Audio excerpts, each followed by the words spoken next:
छत्तीसगढ़ से एक बेहद चौंकाने वाला और शर्मनाक मामला सामने आया है, जिसमें कानून व्यवस्था और पुलिस महकमे की साख पर गंभीर सवाल खड़े कर दिए हैं। आरोप है कि राज्य के एक वरिष्ठ आईपीएस अधिकारी रतन लाल डांगी पर एक महिला ने गंभीर यौन उत्पीड़न के आरोप लगाए हैं। पीड़िता का कहना है कि वह पिछले करीब 8 सालों से मानसिक प्रताड़ना झेल रही है। आरोप है कि आईपीएस अधिकारी उसे बार बार वीडियो कॉल के जरिए परेशान करते थे और अशोभनीय हरकतें करते थे। लंबे समय से डर तक दबाव में रहने के बाद अब महिला ने हिम्मत जुटाई और अपनी आपबीती मीडिया के सामने रखी। सुनिए। मैं रतनलाल डांगी केस की पीड़िता बोल रही हूँ। रतनलाल डांगी की वजह से मेरा ज़िंदगी पूरा ख़राब हो गया, पूरी बर्बाद हो चुकी है। मेरे पास कुछ बचा नहीं है कि मैं अब सामने ना आऊँ। मैं मीडिया के सामने इसलिए आई हूँ कि मेरे बयान देने के बाद भी कोई कार्रवाई नहीं की जा रही रतनलाल डांगी के ऊपर। और मेरा ये कहना है कि मैं 15 अक्टूबर को आके कंप्लेन की थी रतनलाल डांगी के ख़िलाफ़, और उसके बावजूद मेरा 28 तारीख को अक्टूबर को बुलवा के 28 अक्टूबर को बुलवा के मेरा बयान लिया गया। बयान में मैंने सारे चैट्स, उस घटिया आदमी की नंगी नंगी तस्वीरें है ना, कि कैसे वो मेरे को नंगे होके वीडियो कॉल करता था, कैसे वो पैसा वसूला है एएसआई लोगों से, कैसे वो ट्रांसफ़र के लिए पैसे लेता था, कैसे वो लोगों को परेशान करता, सारा मैंने कच्चा चिट्ठा, सारा उनका सबूत जांचकर्ता अधिकारी आनंद छाबड़ा सर के और मिल्ला कुर्रे के पास दिया था। और आज डेट जो है, आज 18 मार्च है। 18 मार्च होने के बावजूद अभी तक पी का कोई भी ऐसा रिपोर्ट उनके में नहीं भेजा गया रतनलाल डांगी के खिलाफ़। मेरा ये कहना है सर कि कुछ समय न्यूज़ आया था, रतनलाल डांगी ने बोला था कि वो औरत ब्लैकमेलिंग करती है, ऐसा करती है। मैंने अभी तक कोई भी ऐसा मेरे खिलाफ़ सबूत नहीं देखा है, ठीक है ना। मैंने ऐसा कोई चैट्स देखा। अगर चैट्स है, सबूत है, नंगे वंगे कुछ तस्वीरें भी है। नंगी तस्वीरों की बात कर रहे हैं जो आपने अभी मीडिया को उपलब्ध कराया, नंगी तस्वीरें, क्या उनके पास भी आपकी नंगी तस्वीरें हैं? बिल्कुल भी नहीं है। अगर है तो ले आए। बिल्कुल भी नहीं है सर।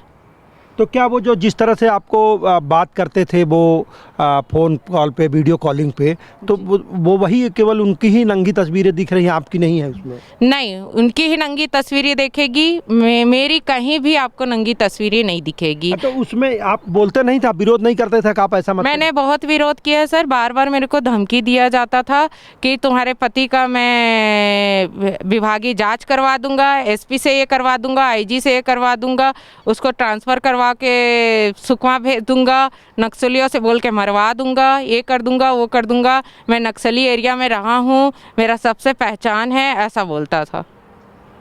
अब ये बताइए, आप बहुत दिनों के बाद अब मीडिया में आ रही हैं, आप क्या चाहती हैं? क्यों अभी मीडिया में आई? क्योंकि जब मामला उठा था तो उसी समय आपको मीडिया में आना था। मैं मीडिया में नहीं आई थी सर, क्योंकि मेरे को विभाग तरफ से प्रेशर था। विभाग तरफ से ये प्रेशर था कि आपको मीडिया में नहीं आना है, आपको कुछ भी नहीं बोलना है। अब मैं नाम नहीं लेना चाहती हूँ, है ना, जिन्होंने बोला था, पर वो विभाग के ही हैं। बस मैं ये बोलना चाह रही हूँ सर कि जो मैंने बयान दिया है, जो मैंने कंप्लेन किया है 15 अक्टूबर को, उसके बिहाफ में जो मैंने बयान दिया है, उसकी जांच रिपोर्ट बना के जांचकर्ता अधिकारी भेजे, पर ये चीज़ नहीं किया जा रहा है। उनको एक आईपीएस होने के नाते उनको बचाया जा रहा है, उन पर कोई कार्रवाई नहीं की जा रही है। मैं चाहती हूँ कि उन पर कार्रवाई हो, कड़ी से कड़ी कार्रवाई हो। अब आप क्यों मीडिया में आई हैं, क्या कारण है? क्योंकि मैं, देखिए सर, मेरा लाइफ तो पूरा बर्बाद हो चुका है, ठीक है। उन्होंने जो किया है, मीडिया में झूठे झूठे न्यूज़ चलाए हैं कि पिता के खिलाफ़, बहन के खिलाफ़। आपको तो मैंने सबूत दिखाए ना कि जिसमें मैंने कभी भी पिता के खिलाफ़ कोई भी ऐसा आरोप नहीं दायर किया है, कोई भी ऐसा आरोप नहीं लगाया है। आपको मैंने सूचना का अधिकार दिखाया, ठीक है। बहन जिसका बारे में बोल रहे हैं, चूँकि मैं इंटरकास्ट शादी की हूँ, मैं ब्राह्मण परिवार से हूँ, मेरे हस्बैंड एससी हैं, ठीक है।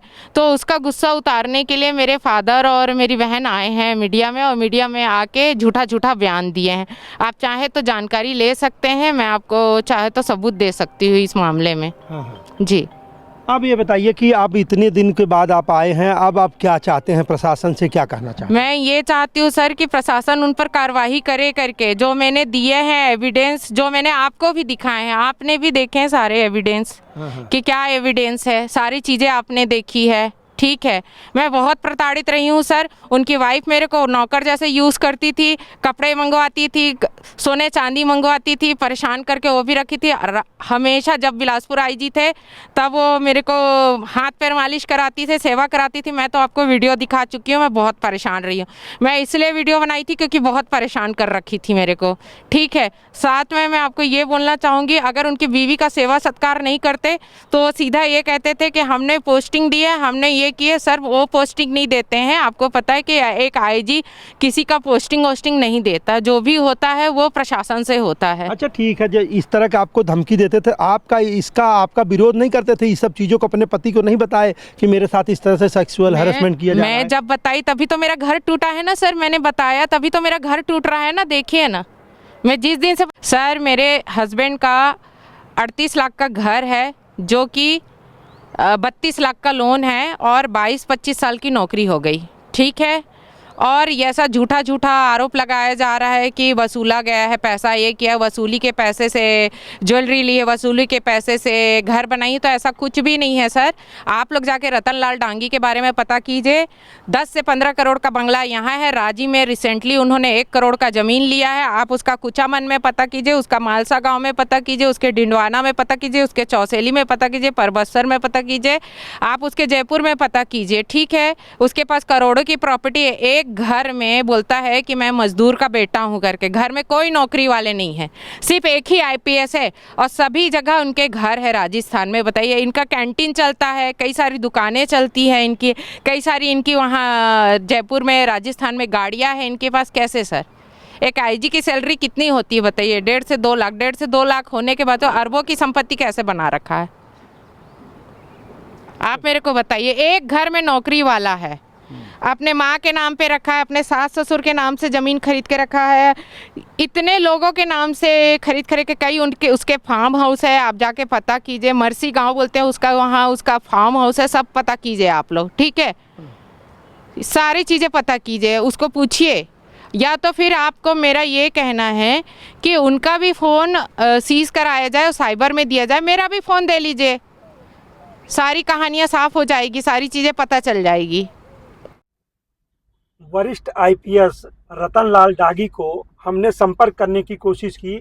हम पीएचक्यू भी गए थे, वहां उनसे हमने बात करने की कोशिश की कि आप इस मामले में अपना पक्ष रख दीजिए, लेकिन वो हमारे कैमरे के सामने आने से बचते रहे। लेकिन फिर भी हम कोशिश कर रहे हैं कि आखिर इस पूरे मामले में अगर नहीं होता तो हम उनको फ़ोन से उनका बयान लेने की कोशिश करते हैं। चलिए हम उनको लगाते हैं फ़ोन। वह अभी स्विच ऑफ है, कृपया कुछ समय पश्चात प्रयास करें। The number you are calling is currently switched off. Phone Please बंद आ try रहा है, later. लेकिन एक बार और हम कोशिश करते हैं। स्विच ऑफ बता रहा है इनका, लेकिन हम लगातार इनसे कोशिश कर रहे हैं कि ये अपना पक्ष रखें। जो नंबर ले आप संपर्क करना चाहते हो वह अभी बंद है, कृपया थोड़ी देर बाद प्रयास करो। देखिए, ये जो सीनियर आईपीएस हैं डांगी जी, इनका जो है फ़ोन बंद आ रहा है, लेकिन हमने इनका पक्ष जानने की कोशिश की, लेकिन इन्होंने पक्ष नहीं रखा अपना। इस पूरे मामले के सामने आने के बाद पुलिस विभाग की कार्यप्रणाली और जवाबदेही पर बड़े सवाल उठ रहे हैं। आखिर जिस पर सुरक्षा की जिम्मेदारी होती है, वही अगर आरोपों को घेरे में आ जाए तो आम जनता किस पर भरोसा करे? फिलहाल इस मामले को आगे क्या कार्रवाई होती है यह देखना बेहद अहम होगा। क्या आरोपी अधिकारी पर सख्त कार्रवाई या कदम उठाया जाएगा या फिर मामले को दबाने की कोशिश की जाएगी? इस सब पर सबकी नज़रें टिकी हुई हैं। श्री प्रकाश तिवारी, रायपुर।